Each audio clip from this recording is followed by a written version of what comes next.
അപ്പോ ആരത്? അത് പ്രേയസിനെ വരിക്കുന്നവനാണ് ഇങ്ങനെ ക്ഷയിച്ചു പോണത്.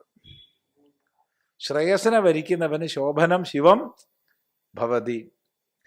യദി ഉഭേ അപി കർത്തും സ്വായത്തെ പുരുഷേണ കിമർത്ഥം പ്രേയഃ ഏവ ആദത്തെ ബാഹുല്യേന ലോകഃ. ഒരു ചോദ്യം വരികയാണ്, നല്ല ചോദ്യമാണ്. ചോദ്യം ഇതാണ്: യദി യദി എല്ലാരും മറ്റേ അവിടെ തന്നെ നിൽക്കുക, എന്നിട്ട് മുന്നോട്ട് വരുന്നില്ലേ?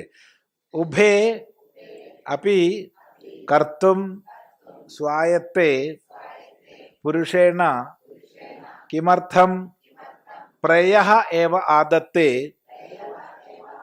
ബാഹുല്യേന ലോകഃ ഇത്യുച്യതേ.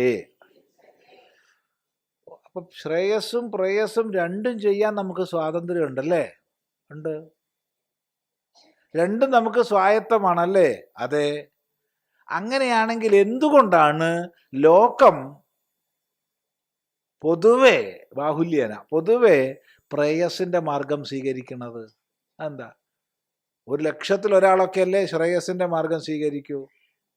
അത്രേ ഉണ്ടാവുള്ളൂ. 99,999 പ്രേയസിന്റെ മാർഗമാണ് സ്വീകരിക്കുന്നത്. അതെന്താ കാരണം? രണ്ടിനും സാധ്യത ഉണ്ടെങ്കിൽ എന്തുകൊണ്ട് അങ്ങനെയായി പോകുന്നു? ഉച്യതേ, ദാ പറയുന്നു.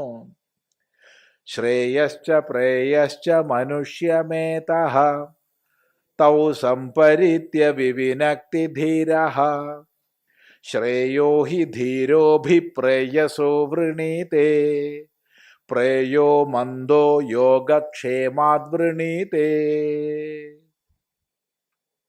ശ്രേയശ്ച പ്രേയശ്ച മനുഷ്യമേതഃ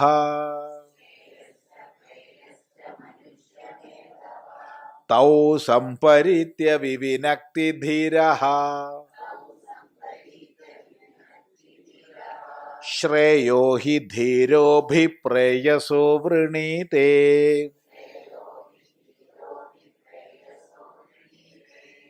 പ്രേയോ മന്ദോ യോഗക്ഷേമാദ് വൃണീതേ.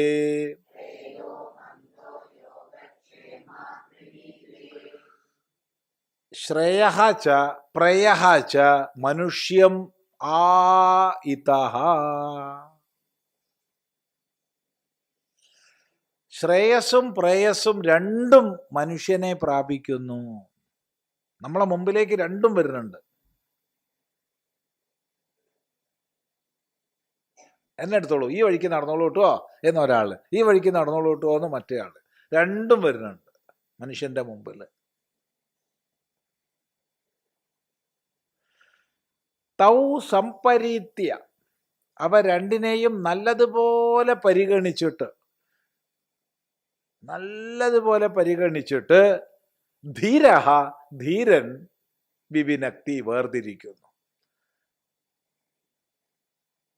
അല്ലാത്തൊരു വേർതിരിക്കില്ല.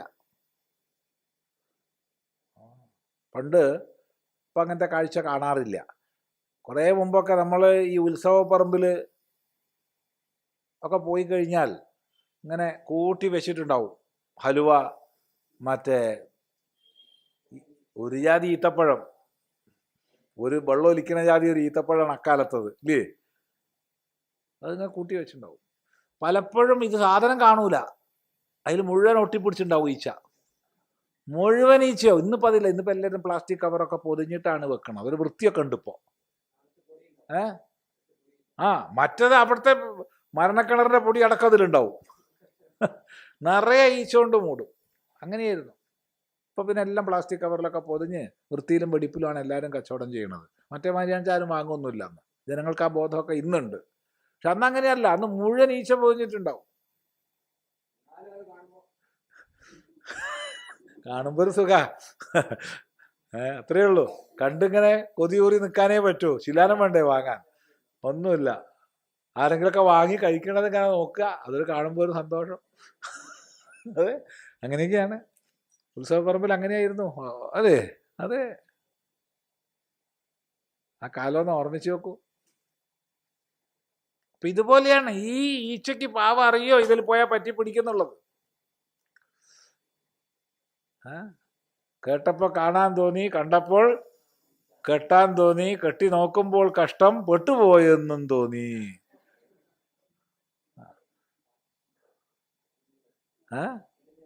തോന്നലാണ് എല്ലാം എന്നതൊരാശ്വാസമായും തോന്നി. അവിടെയാണ് വേദാന്തി വരുന്നത്. തോന്നലാണ് എല്ലാം എന്നതൊരാശ്വാസമായും തോന്നി. ആ കേൾക്കുമ്പോൾ അങ്ങനെ തോന്നുകയാണ്, എന്താ കഥ. ഓരോരോ വർണ്ണനകൾ കേൾക്കുമ്പോൾ നമുക്കങ്ങോട്ട് കാണണമെന്നാണ് തോന്നുകയാണ്. കണ്ടപ്പോൾ കെട്ടണം തോന്നുകയാണ്. അതാണ് ഉണ്ടാവണം.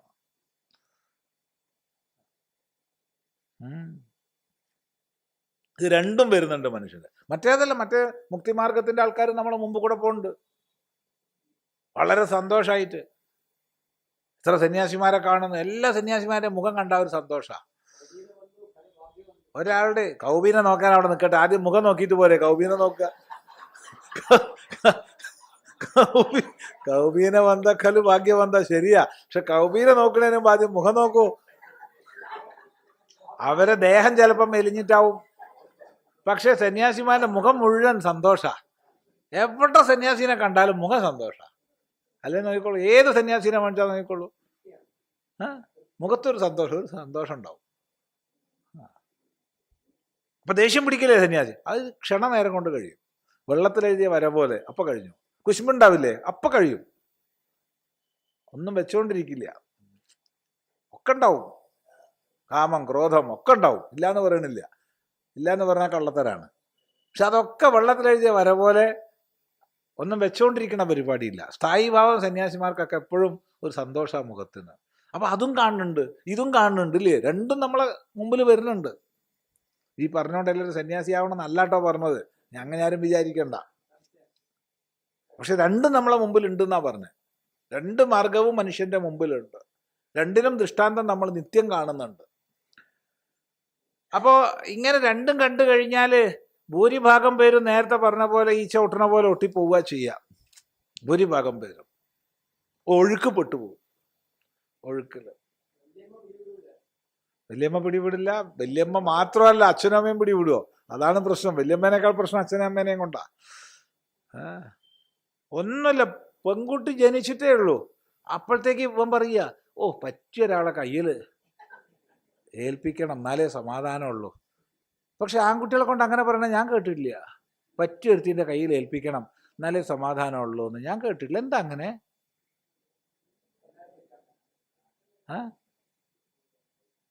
എന്താ അങ്ങനെ പറയുന്നേ? ഒരു ഭാരമായിട്ടാ കുട്ടികളെ കൂട്ടണേ? ബാധ്യതയായിട്ടാ? ആണെന്നുള്ളത് സത്യ. എന്തിനാ വെറുതെ അല്ല എന്ന് പറയണ? ശരിയാ. അതെ, ഇപ്പൊ ചെക്കനെ ആരെങ്കിലും ഒന്ന്, അതിപ്പോ കേരളത്തിൽ അങ്ങനെയാണ്. ഓ ചെക്കൻ ആരെങ്കിലും ഒന്ന് കിട്ടണേ എന്നാണ്. കേരളത്തിൽ ഇപ്പൊ അങ്ങനെയാ, സമ്മതിച്ചു.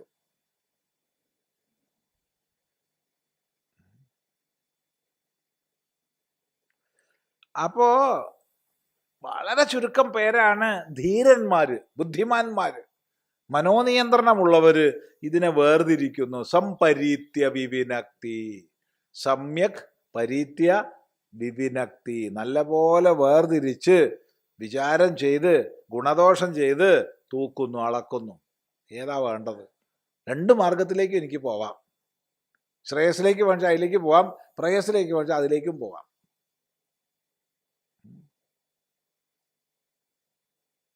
ഏതാ വേണ്ടു എന്ന് പരിഗണിക്കുന്നു ധീരൻ. എന്നിട്ടോ ധീരൻ എന്താ ചെയ്യണ? ധീരഃ അഭിപ്രയസഃ പ്രയസഃ ശ്രേയോ ഹി വൃണീതേ, അഥവാ ശ്രേയോ അഭിവൃണീതേ, അങ്ങനെയും പറയാം.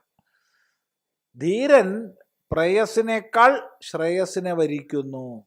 പ്രയസിന്റെ മാർഗം മാറ്റിവെച്ച്, അത് പ്രിയതമമാണ്, ഒക്കെ ശരിയാ, സുഖമൊക്കെ തന്നെയാണ്, അവിടെ നിൽക്കട്ടെ, വേണ്ട, ഇത് മതി, ശ്രേയസിന്റെ മാർഗത്തെ സ്വീകരിക്കുന്നു ധീരൻ. എന്നാൽ മന്ദൻ എന്ന് പറഞ്ഞാൽ മന്ദബുദ്ധിയായിട്ടുള്ള ആള്, അദൂരദർശി, ദൂരെ കാണാൻ കഴിവില്ലാത്ത ആള്, പ്രയഃ വൃണീതേ, പ്രയസിന്റെ വഴി സ്വീകരിക്കുന്നു. അതെന്തുകൊണ്ടാ? യോഗക്ഷേമാത്, യോഗക്ഷേമം കൊണ്ട്.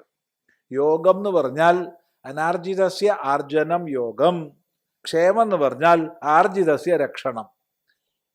സമ്പദൈശ്വര്യങ്ങളെ സമ്പാദിക്കുക എന്നുള്ളത് യോഗമാണ്, സമ്പാദിച്ചതിനെ സംരക്ഷിക്കുക എന്നുള്ളത് ക്ഷേമമാണ്. അപ്പോൾ വസ്തുവകകളെ സമ്പാദിക്കുക, സമ്പാദിച്ചതിനെ രക്ഷിക്കുക, അതാണ് യോഗക്ഷേമങ്ങൾ. ഇത് ചിന്തിച്ചിട്ട് അതെ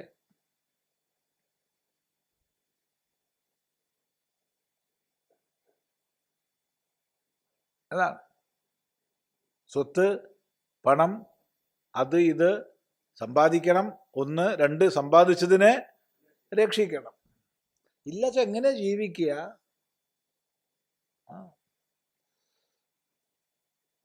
ചെറുപ്പത്തിൽ സന്യസിച്ച എല്ലാവരും കേട്ട ചോദ്യമുണ്ട്, എങ്ങനെയാ ഭക്ഷണം കഴിക്കുക? അതെ, വീട്ടുകാർ ചോദിക്കുന്ന ചോദ്യമാണത്. ചെറുപ്പത്തിൽ സന്യസിച്ച എല്ലാവരും കേട്ട ചോദ്യമാണത്. വയസ്സായിട്ട് സന്യസിച്ചവർക്ക് പിന്നെ അത് കേൾക്കൂല. ഒന്ന് ഉപദ്രവം പോയി കിട്ടിയാൽ മതി എന്നുള്ള നിലയ്ക്കാണ് ഉണ്ടാവുക. എന്താ സന്യസിക്കണില്ലേ എന്നുള്ള മട്ടിലാണ് ഓരോരുത്തർ നോക്കുക. നേരെ മറിച്ച് ചെറുപ്പക്കാർ സന്യസിക്കണത്, ഞങ്ങളൊക്കെ ഭൂരിഭാഗം പേരും അങ്ങനെയാണ്. ഭൂരിഭാഗം പേരും ഞങ്ങളൊക്കെ കേട്ട ചോദ്യമാണത്. എവിടുന്നാണ്? ആര് തരും?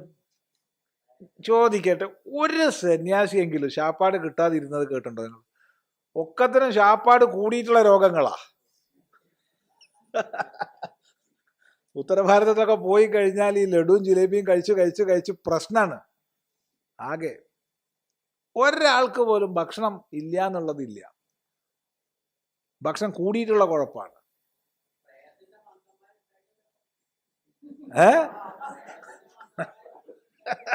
അത് അത് തന്നെയാണ്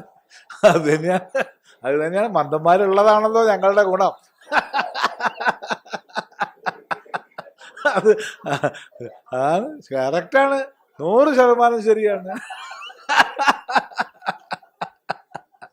അതാണ്.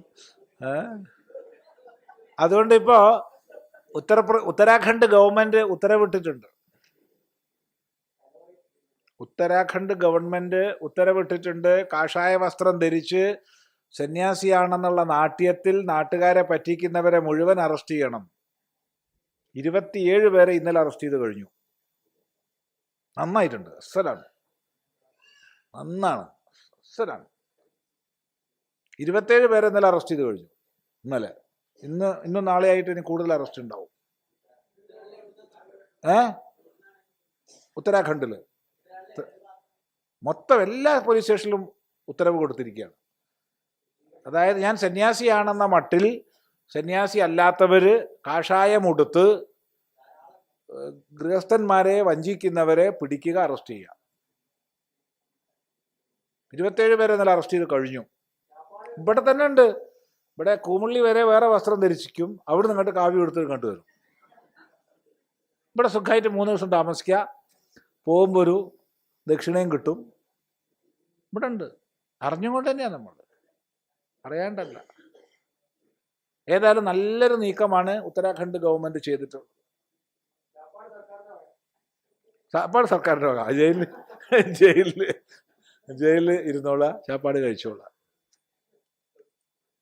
അതുകൊണ്ട് പറഞ്ഞത് ശരിയാ, മന്ദന്മാർ കൂടുതലുള്ളതുകൊണ്ടാണ് ഞങ്ങൾ സുഖമായി ജീവിക്കണത്. എന്തായാലും ഭക്ഷണം കിട്ടാതിരിക്കില്ല, ഉറപ്പാണ്. പിന്നെ രണ്ടാമത്തെ ചോദ്യമുണ്ട്, അല്ല രോഗമായാൽ ആരാ നോക്കുക? ആ ചോദ്യം നമ്മൾ അഭിമുഖീകരിച്ചതാ. ഉപദ്രവമാണ് രോഗമായാൽ, ആള് കൂടുതലാണ്, ഈ പറയുന്ന ആളെ ആരാ നോക്കുക എന്നുള്ളതാണ്. ഈ പറയുന്ന ആളുണ്ടല്ലോ, ഈ പറയുന്ന ആള്, ആ സ്വാമി അതിന് ഞാൻ കല്യാണം കഴിച്ചിട്ടുണ്ട്, എൻ്റെ പതി നോക്കും, അല്ലെങ്കിൽ എൻ്റെ പത്നി നോക്കും. നോക്കും അവൻ വേഗം ഹോം നേഴ്സിനെ ആക്കുക ചെയ്യുക. 2 ദിവസമൊക്കെ നോക്കും, 3-ാമത്തെ ദിവസം ഈ ഛർദിയിലും നിയന്ത്രണം ഇല്ലാണ്ട് മലം പോവലൊക്കെ ആവുമ്പോൾ നല്ലോണം നോക്കും. വെറുതെ വിചാരിക്കുകയാണ്.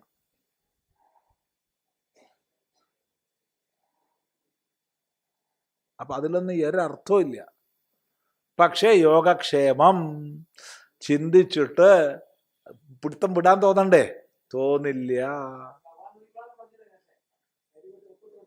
യോഗക്ഷേമം വഹാമ്യഹ എന്ന് ഭഗവാൻ ഒപ്പിട്ടത് ഇതിന് ശേഷമാണ്. കഠോപനിഷത്ത് കഴിഞ്ഞിട്ടാണ് ഗീത. അപ്പോ യോഗക്ഷേമ ചിന്ത കൊണ്ട് സമ്പാദിക്കുക, സമ്പാദിച്ചതിന് രക്ഷിക്കുക എന്നുള്ളത് ചിന്തിച്ചു കഴിഞ്ഞാൽ അത് വിടാൻ തോന്നൂല. അതുകൊണ്ട് മന്ദന്മാര് പ്രേയസിനെ തന്നെ തെരഞ്ഞെടുക്കും. ഇതാണ് മറുപടി.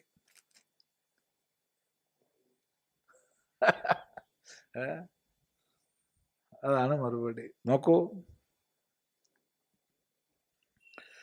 സത്യം സ്വായത്തെ തഥാപി സാധനതഃ ഫലതഃ ച മന്ദബുദ്ധീനാം ദുർവിവേകരൂപേ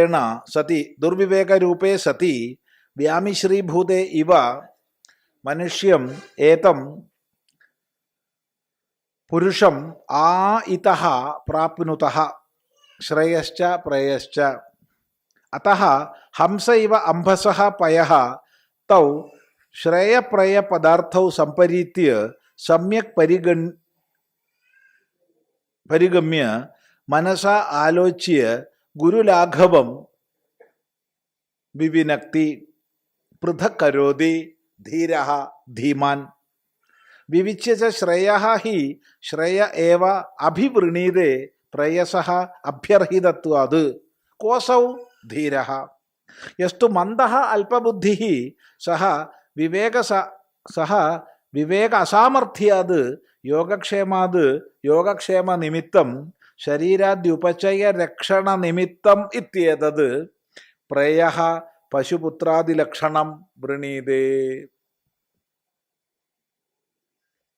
സത്യം സ്വായത്തെ തഥാപി സാധനതഃ ഫലതഃ ച മന്ദബുദ്ധീനാം ദുർവിവേകരൂപേ സതി വ്യാമിശ്രീഭൂതേ ഇവ മനുഷ്യം ഏതം പുരുഷം ഇതഃ പ്രാപ്നുതഃ ശ്രേയശ്ച പ്രേയശ്ച അതഃ ഹംസ ഇവ അംഭസഃ പയഃ തൗ ശ്രേയഃ പ്രേയഃ പദാർത്ഥൗ